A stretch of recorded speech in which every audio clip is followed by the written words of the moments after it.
Criminals Most Wanted.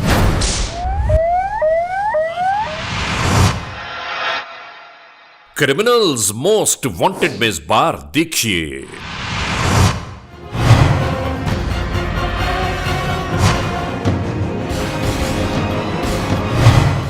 इश्क की कहानी जुर्म की दास्तान में किस तरह ढल गई। इसके बाद क्या हुआ, मुकम्मल अहवाल जानिए। नामालूम में लाश मिली है। बाबा जी क्या हुआ है? मेरा बेटा हुआ हो गया जी। देखिए क्रिमिनल्स मोस्ट वांटेड। जुर्म की तारीख रविश पर दौड़ते हुए मुजरिमों की तलाश में क्रिमिनल्स मोस्ट वांटेड। कानून के निगहबानों और जराइम पेशा अफराद की कशमकश के दरमियान रिकॉर्ड किए हुए प्रोग्राम क्रिमिनल्स मोस्ट वांटेड। नाज़रीन, क्रिमिनल्स मोस्ट वांटेड के हर एपिसोड में हम हमेशा यही तो कहते हैं कि हम इंसाफ और कानून की बालादस्ती चाहते हैं और सरकूबी चाहते हैं उन मुल्क दुश्मन अनासर की कि कानून जिनके लिए महज एक मजाक है। इंसाफ और कानून की यही सरबलंदी हमारे इस प्रोग्राम का मरकजी ख्याल है कि जिसका नाम है क्रिमिनल्स मोस्ट वांटेड। तो आइए, हमेशा ही की तरह सबसे पहले हम आप सबको ले जा रहे हैं अपने क्राइम स्टेटमेंट बोर्ड की जानिब, जहां आप देखते हैं कि इस हफ्ते पूरे मुल्क में सरजद होने वाले जराइम की आदाद और शुमार क्या रहे। सिटीजन पुलिस लजान कमेटी यानी CPLC और हमारी यकजा की गई तफसीलात के नाते इस हफ्ते पूरे मुल्क में सरजद होने वाले जराइम की आदाद और शुमार।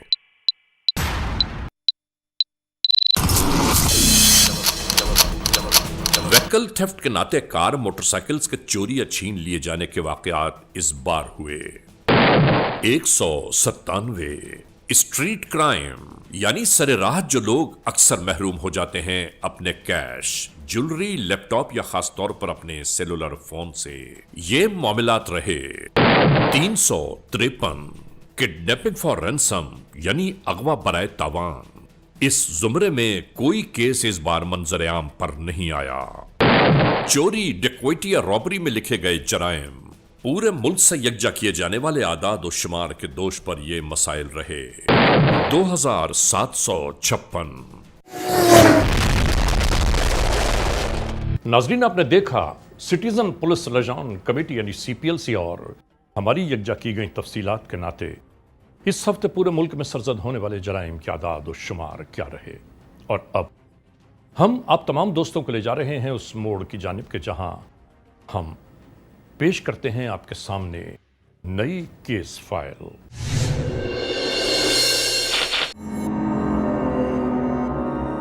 नाजरीन, क्रिमिनल्स मोस्ट वांटेड के इस एपिसोड में आज हम एक ऐसी दास्तान रिपोर्ट कर रहे हैं, एक ऐसी कहानी जो शुरू हुई इश्क से और जुर्म की दास्तान में ढल गई।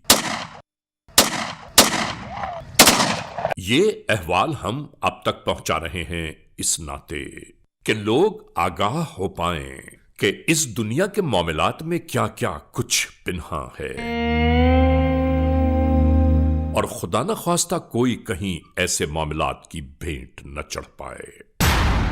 ये पूरा वाकया कब, कहां, कैसे शुरू हुआ, हम आपको बताते हैं।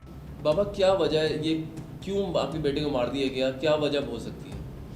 हमें तो जी कोई पता ही नहीं किया किस लिए उन्होंने मतलब ये काम किया। इतना दरिंदों ने जुल्म किया, उसके साथ गला घूटा हुआ है। जिन कातलों ने इसे कत्ल किया उनसे इसकी क्या दुश्मनी है?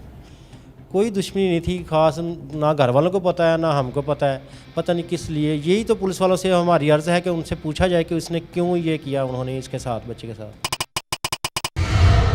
21 March 2019 city Gojra police station की हुदूद, जिला टोबा टेक सिंह।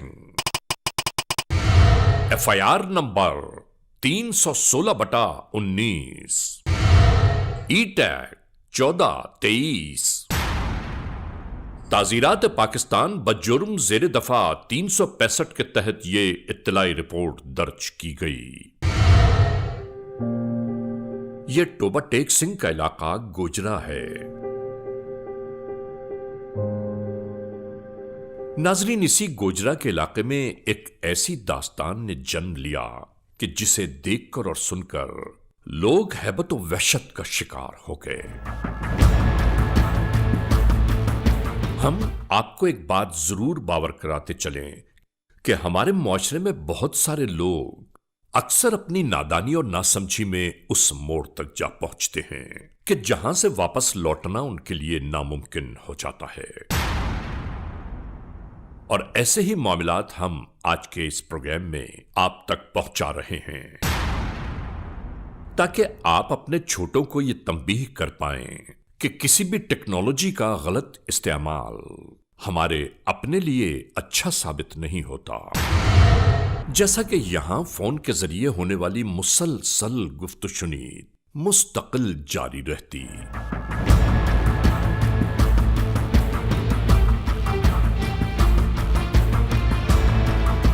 इस जानिब महवियत से होने वाली गुफ्तगू जिसके बारे में इनकी वालिदा कई बार मना कर चुकी हैं, लेकिन ऐसे मोड़ पर अक्ल कहां साथ देती है।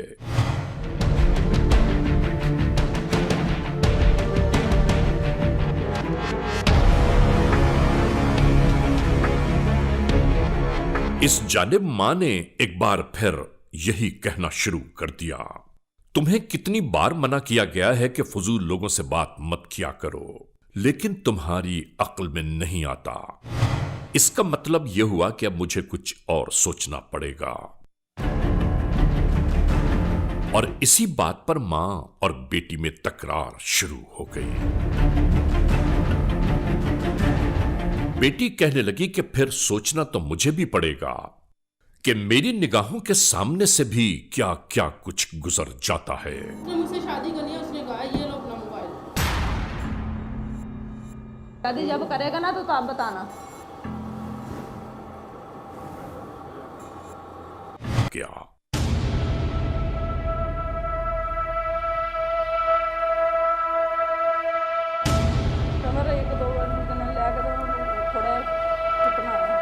ये खातून यूं ही अपने किसी जानने वाले को बुलवाने लगीं ताकि रोज रोज का यह सिलसिला खत्म हो जाए।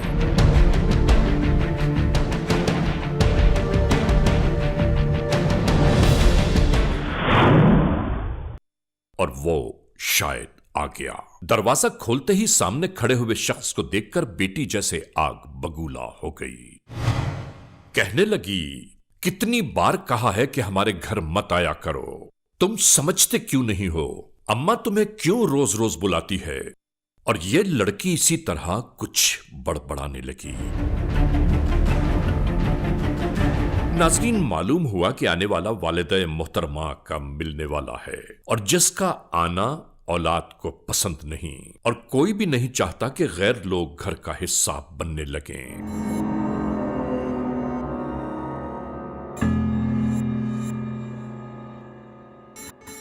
और आने वाला इन तमाम तर बातों के बावजूद इसी तरह विराजमान हो गया। आने वाले शख्स से कहने लगी, जिसके बारे में मैं तुम्हें पहले भी बताती रही हूं, मेरी बेटी मुसलसल उसी लड़के से पेंगे बढ़ा रही है। मुझे यह बिल्कुल अच्छा नहीं लगता कि मेरी बेटी किसी गैर शख्स से राहो रस्म बढ़ाए। इस खातून ने यह तक नहीं सोचा कि जिससे ये तमाम तर गुफ्तगू कर रही है वो इसका कौन है। कहने लगी कि अब हमें मिलकर कोई फैसला कुन बंदोबस्त करना होगा।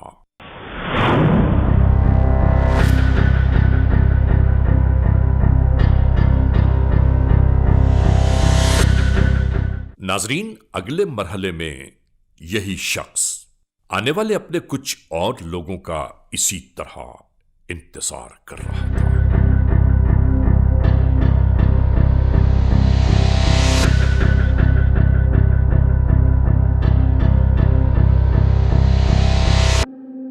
ऐसा लग रहा था कि जैसे यहां तयशुदा प्रोग्राम को अमली जामा पहनाने की तमाम तर तैयारियां की जा रही हैं।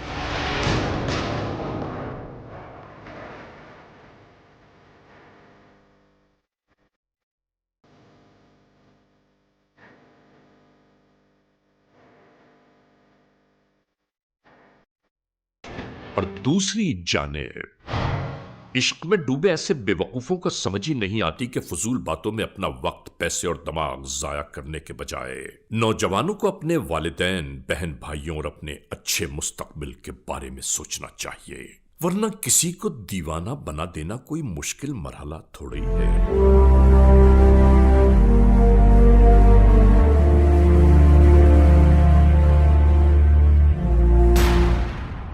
नाजरीन, अगर यहां गौर से देखें तो आपको अंदाजा होगा कि एक स्याह रंग की कार मुस्तकिल इसी शाहरा के अतराफ गर्दिश कर रही है।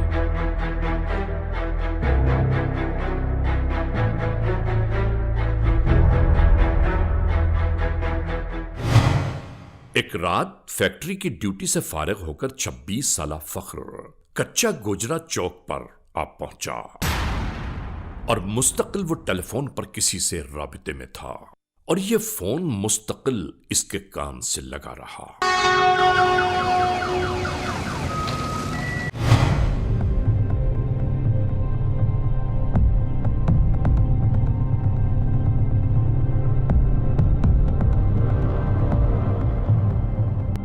और फख्र मुस्तकिल अपने कुर्ब जवार से बिल्कुल बेबहरा नजर आया।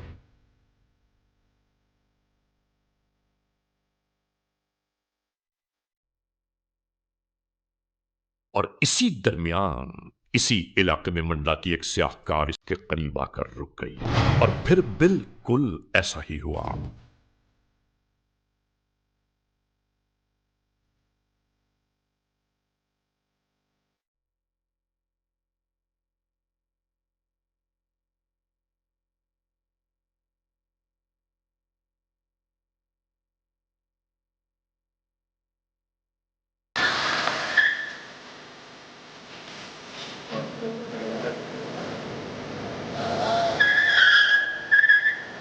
और ये कार देखते देखते नजरों से ओझल हो गई।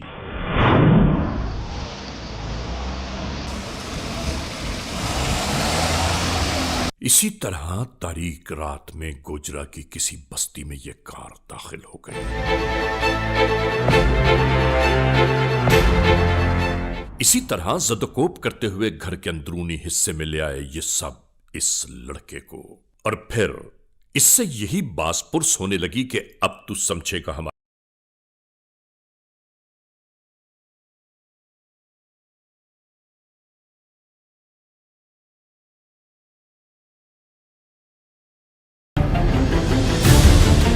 यह सब उस वक्त तक होता रहा कि जब तक इसकी आती जाती सांसों की डोर टूट न गई और फख्र इस दुनिया से कूच कर गया।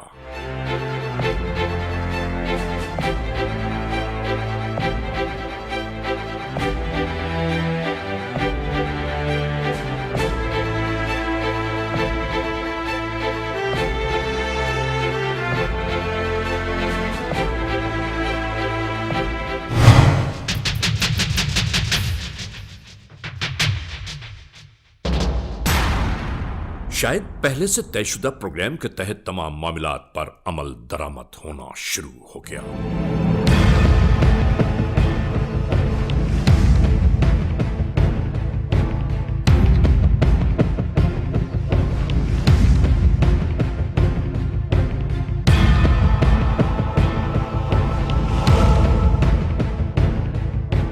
इसी तरह इस लाश को लपेटा जाने लगा।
इसके बाद यूं ही इसे ठिकाने लगाने की तैयारियां शुरू हो गईं।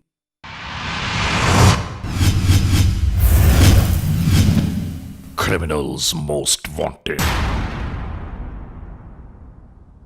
इन तमाम मराहिल से गुजरने के बाद एक इंतहाई सुनसान मकाम पर बहती नहर के नजदीक जाकर ये रुक गए। चारों जानिब का जायजा लिया।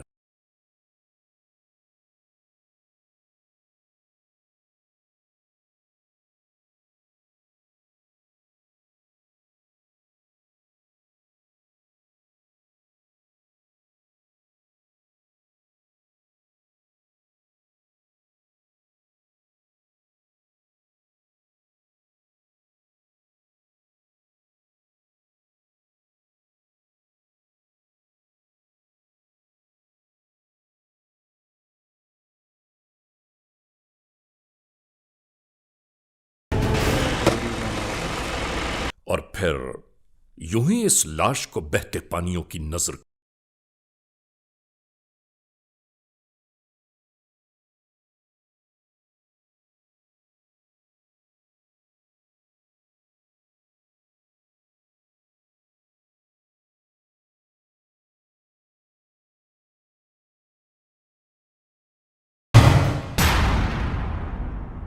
दूसरी जानिब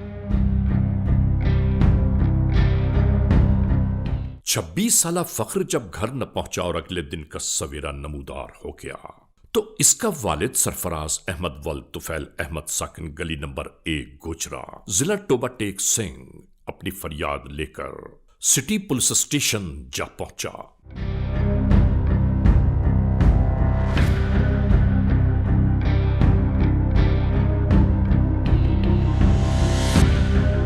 क्या हुआ है? बेटा हुआ हो गया।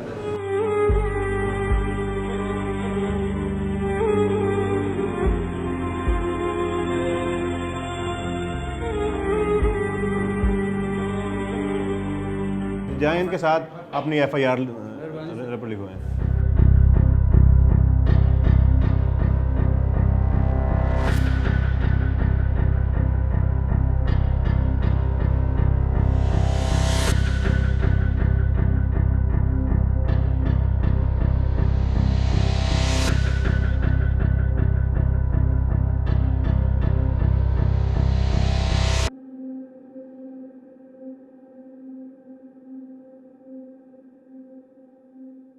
यहां तमाम हालात व वाकयात बयान करने के बाद इसकी पहली इत्तलाई रिपोर्ट दर्ज की जाने लगी।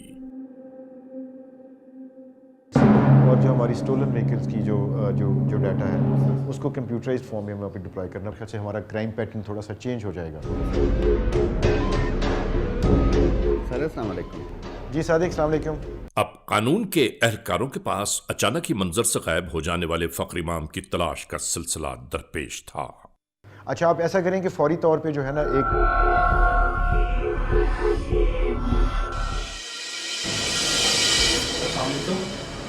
कि मगर कहीं से कोई इसकी सुनगुन तो मिल पाए।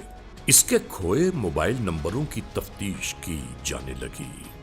वो तमाम टेलीफोन कॉल्स SMS का रिकॉर्ड मंगवाया तो इसमें से एक सिम की तब्दीली के साथ एक फोन पाया गया। उन नंबरों की तफसीलात के बाद मिलने वाले पते पर नेटवर्क के एक नुमाइंदे को तैनात कर दिया गया।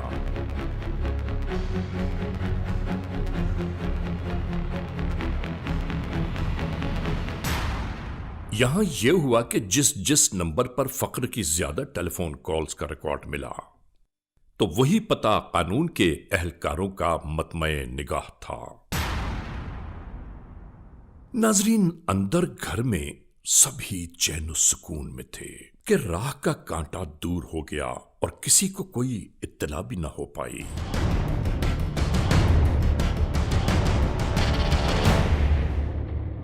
अक्सर जराइम पेश अनासिर को कितनी गलत फहमी रहती है। वो ये समझते हैं कि शायद इन्होंने कानून को धोखा दे दिया।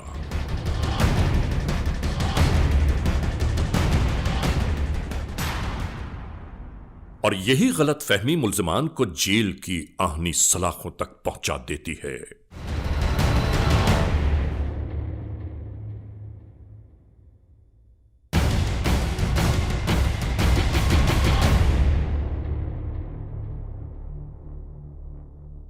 पुलिस एहलकारों तक फख्र की उस लड़की से गुफ्तगू का मुकम्मल रिकॉर्ड आ पहुंचा और आखिरी कॉल की तफसीलात भी।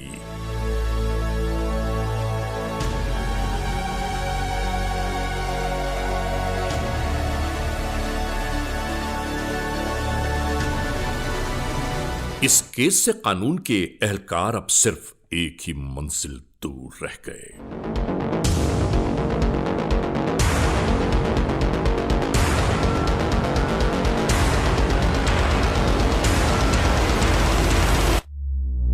मिलने वाली इत्तलात के साथ ही कानून के एहलकारों की आमद इसी जानिब शुरू हो गई।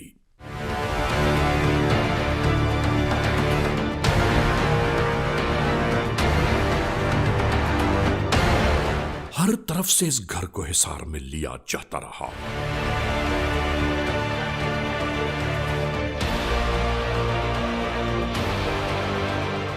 और इसके बाद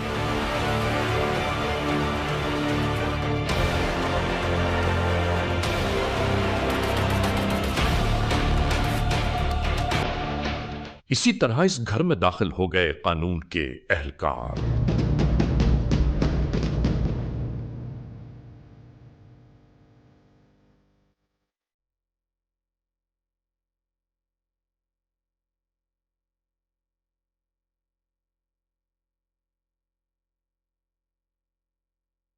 तमाम तर मालूमात के बाद एक एक को तहवील में लिया जाता रहा।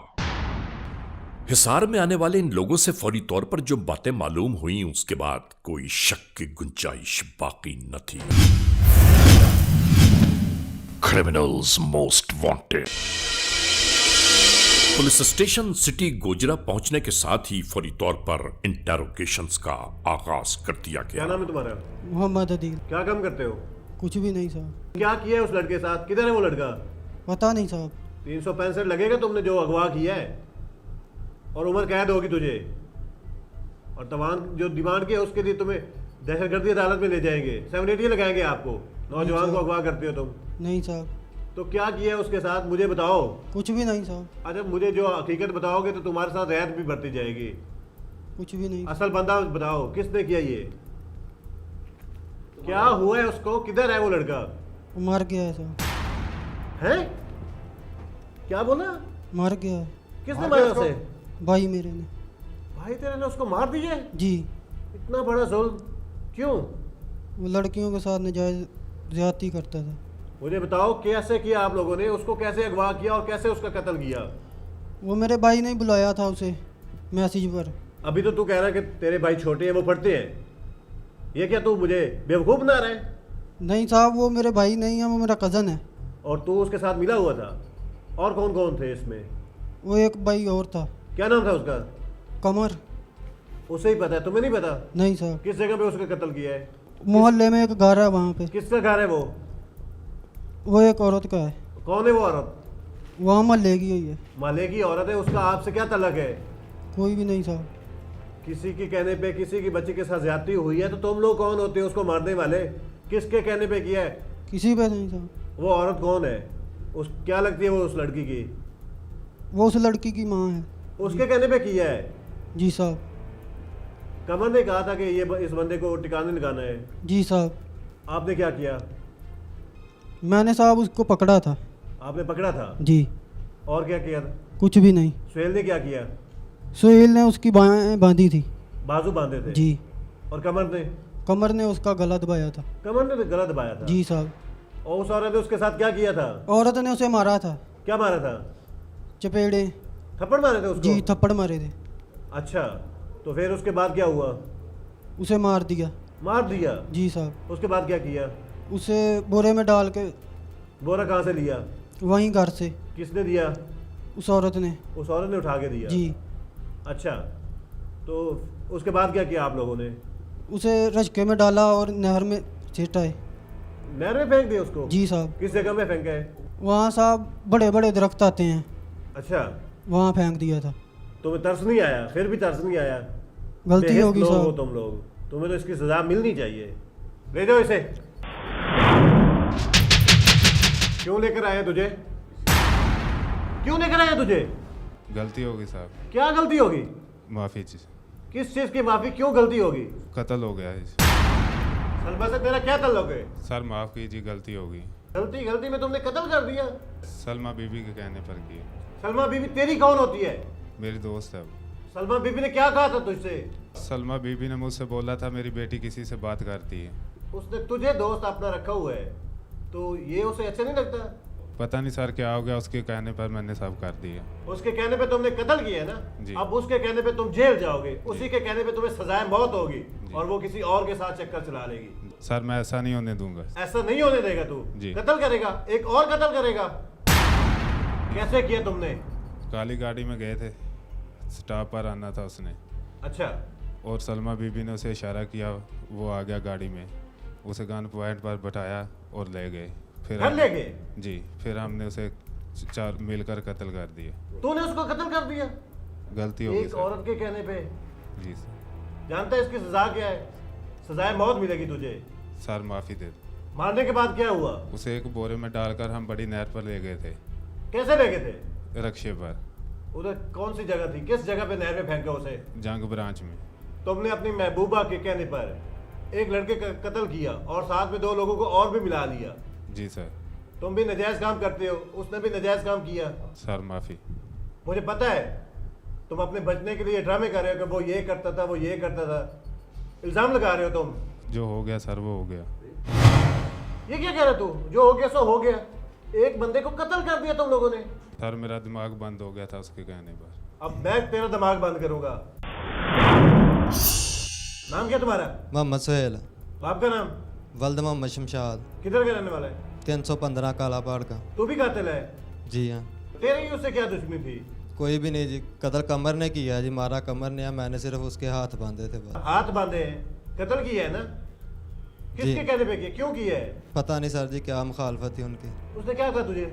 सर जी उन्होंने इधर बुलाया था कि इधर आओ मेरे पास। जब मैं इधर आया मुझे तभी पता चला कि ये काम करना है इन्होंने। सलमा बीबी से तुम्हारी कितनी दफा मुलाकात हुई? उसी दिन हुई थी सर।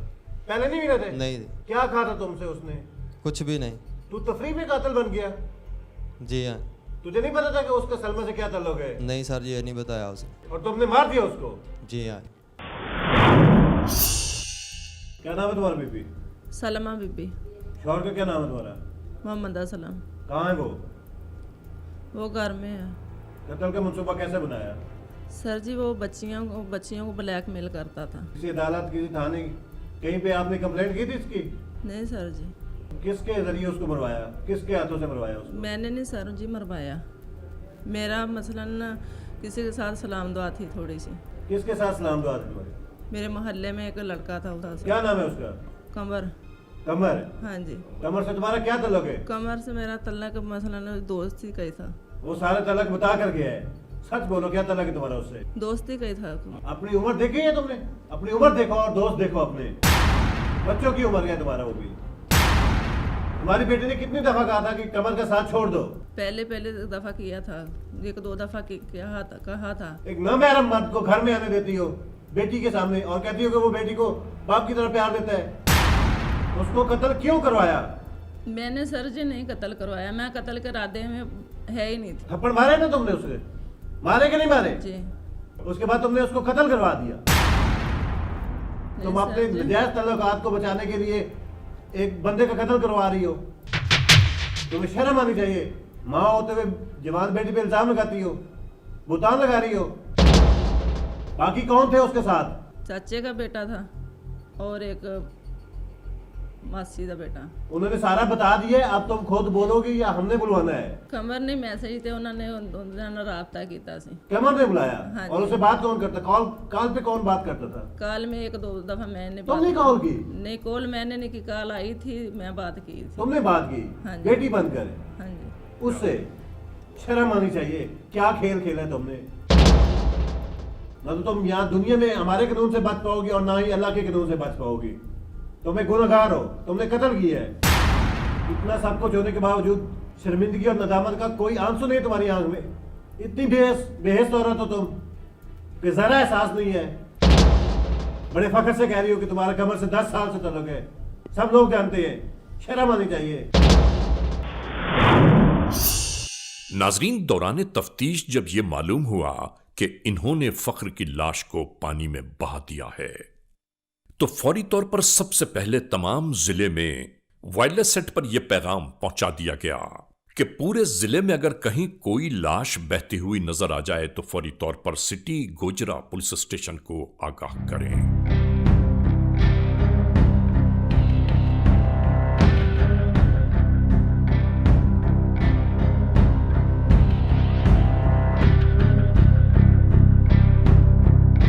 नाजरीन, इसके बाद यह हुआ कि दरिया में दूर से बहती हुई कोई चीज जैसे जैसे नजदीक आती चली गई। गुजरते हुए मकामी लोग फौरी तौर पर रुक गए।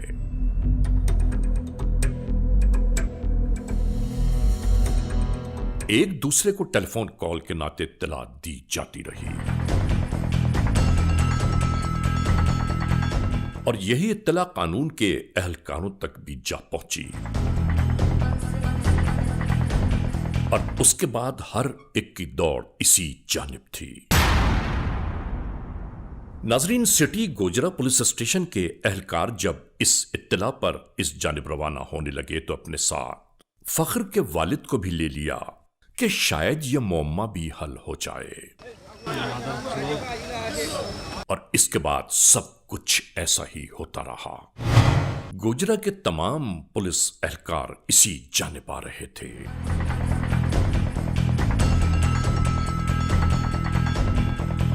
गोताखोरों ने आखिरकार इस बहती हुई चीज को रोक लिया।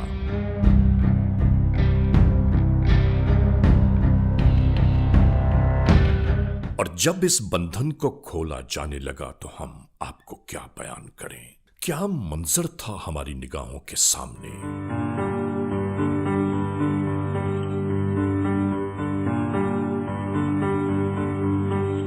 और इसके बाद यही तमाम कार्रवाइयां जारी थी। हम टेलीविजन देखने वाले दुनिया के तमाम नाजरीन से यह जरूर कहना चाहते हैं कि इस वक़ूए को आप क्या नाम देंगे। बड़ा क्लियरली चीज़ें सामने आई और उसमें 3 शख्सों को और उसकी वालदा को पुलिस ने गिरफ्तार किया और जो एविडेंस और जो फैक्ट सामने आए दे वर शॉकिंग।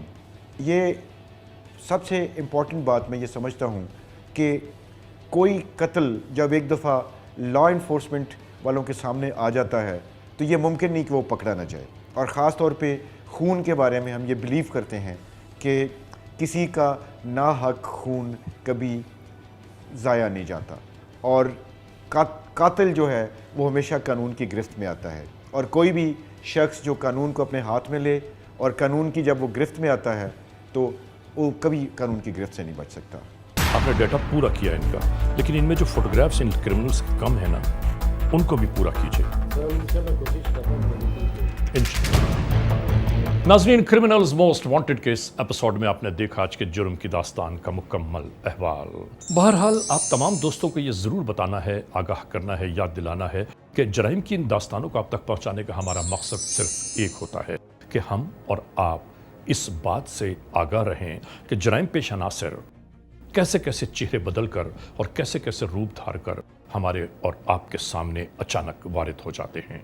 बहरहाल आज के इस एपिसोड को इस मोड़ पर इख्तिताम तक पहुंचाते हुए हमेशा ही की तरह आप सबसे यही तो कहना है, खुदा न खास्ता अगर ऐसे हालात, ऐसे वाक़यात, ऐसे मामलात मुल्क के किसी भी कोने में रूनुमा हुए हैं या हो रहे हैं तो बराह करम कानून के हाथ मजबूत कीजिए, हमें इत्तला दीजिए और याद रखिए कि इत्तला देने वाले का नाम हमेशा ही सीग़े रास में रखा जाता है cmw@arYnews.tv या हमसे फेसबुक पर राबिता कायम कीजिए यानी अली रज़ा cmw@gmail.com और आइंदा एपिसोड तक इंतज़ार कीजिएगा।